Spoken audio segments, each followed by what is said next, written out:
प्रकाश भी हमारे साथ बने हुए हैं। प्रकाश, केंद्रीय मंत्री अश्विनी चौबे को हमने सुना, वो भी मौके पर इस वक्त पहुंच रहे हैं। इस बार मैं आपसे जानना चाहूंगी, अपडेट आपके पास क्या है? कितने लोग अभी तक घायल हुए हैं? जैसे कि रविकांत भी बता रहे थे कि 20 लोग ऐसे हैं कम से कम जो गंभीर रूप से घायल है, लेकिन घायलों की पूरी संख्या अभी तक क्या है?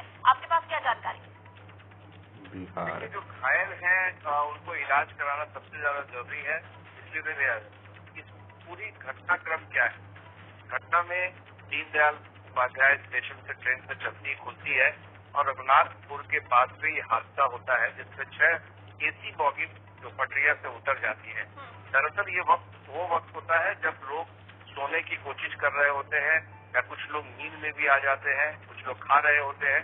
तो ऐसे में अचानक बॉगी के गिरने से कई लोग जो है अफरा तफरी का माहौल हो जाता है। कई लोग जो ऊपर से नीचे की तरफ जाते हैं तो सिर में चोटें आई हैं।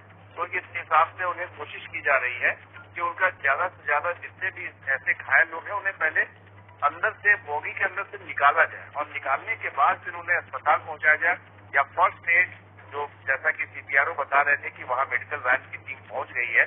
जाहिर है कि अंधेरे में होने की वजह से उन लोगों तक पहचान कर पाना, फिर निकालना, फिर उन्हें स्थानीय लोग काफी संख्या में वहां जुटे हुए हैं और एनडीआरएफ की टीम भी पहुंच गई है। स्थानीय पुलिस और आरपीएफ के जो है वो सारे लोग वहां पहुंचे हुए हैं।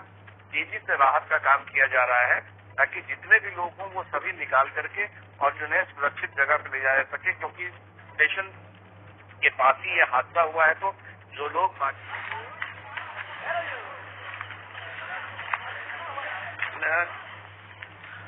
ये हादसा कितना भयंकर होगा, इस तस्वीरों से आप नजारा लगा सकते हैं कि